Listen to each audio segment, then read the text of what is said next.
La semaine du 12 au 16 mars 2023 a été marathon pour le ministre de l'Industrie Julien Paluku Kahongya de la province du Nord Kivu. Première journée, le ministre de l'Industrie s'est rendu dans les territoires de Lubero où il a donné le go de l'opérationnalisation de la zone économique spéciale de Moussienene, en remettant les statuts de cette première zone économique spéciale de l'Est à l'aménageur qui est la Socitec. C'était en présence de plusieurs opérateurs économiques de la région et de nombreux habitants très fiers de cette politique du gouvernement. À cette occasion, Julien Paluku Kahongya, au nom du président de la République, Félix Tshisekedi, et du gouvernement Jean-Michel Sama-Lukonde, a invité les opérateurs économiques et réunis au sein de la Fédération des entreprises du Congo FEC de s'approprier cette zone économique spéciale qui mesure 127 hectares et à l'intérieur de laquelle seront installées 20 grandes entreprises et une centaine de petites et moyennes entreprises, a-t-il ajouté. Alors, nous sommes à Moussienene ce jour pour remettre officiellement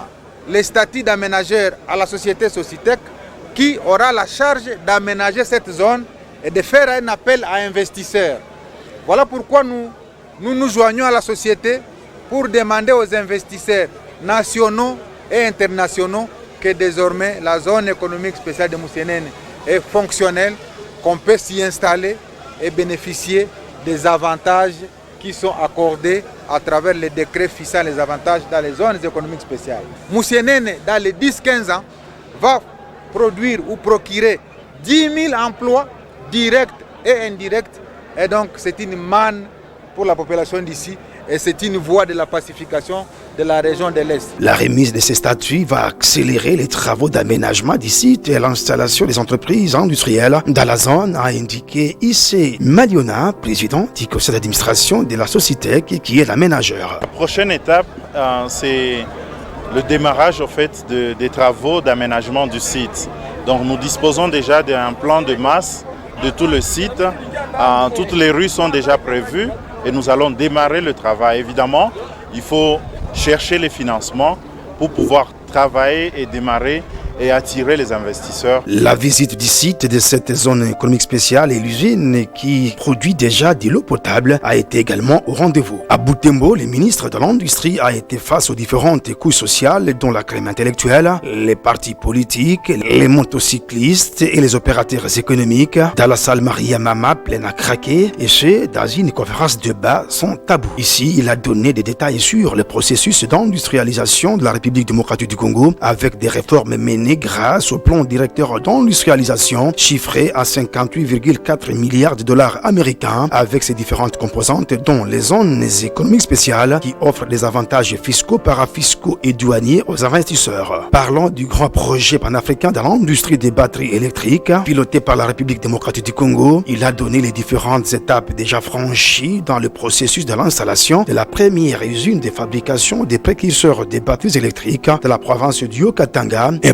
projet qui va permettre à la République démocratique du Congo et à la Zambie, mais aussi à d'autres pays africains intéressés à capter une partie de ces grands marchés chiffrés entre 7 et 46 000 milliards de dollars américains entre 2030, 2035 et 2040. Deuxième journée, en véritable homme de terrain, le ministre de l'Industrie a triomphé dans plusieurs agglomérations du territoire de Lubero. À Maïria, il a été chaleureusement accueilli par la population très fière de ce fils qui a procédé à l'inauguration des 28 bornes et fontaines, et cela après avoir tenu un meeting populaire. Ce projet a été financé à hauteur de 80 000 dollars américains par la fondation Julien Paluku Kahongya pour ainsi contribuer à lutter efficacement contre les maladies d'origine hydrique. Les bénéficiaires ont jeté des fleurs sur leurs champions. Cible des maladies d'origine hydrique, un sincère remerciement à mon nom propre et au nom de toute la population de la zone de santé de Masereka.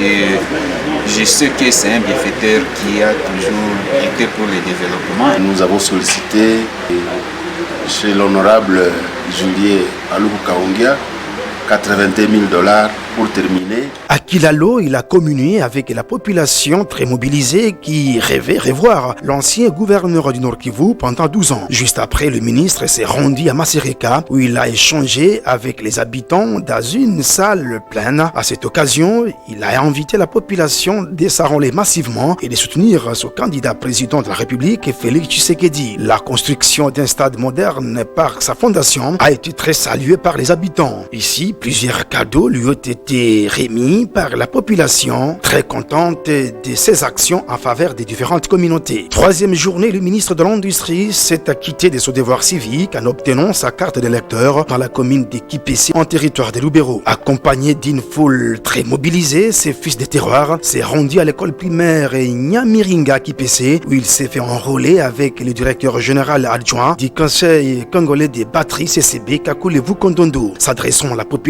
venue des quatre coins de cette commune, Julien Paluku Kahongia a insisté sur l'enrôlement massif des habitants, tout en appelant au soutien total de son candidat président de la République, Félix Tshisekedi, en décembre prochain. C'est un sentiment de satisfaction que ici à Kipessi, en chefferie de Bassoa, dans le village de nos ancêtres, eh bien, nous ayons obtenu aussi notre carte pour confirmer notre identité.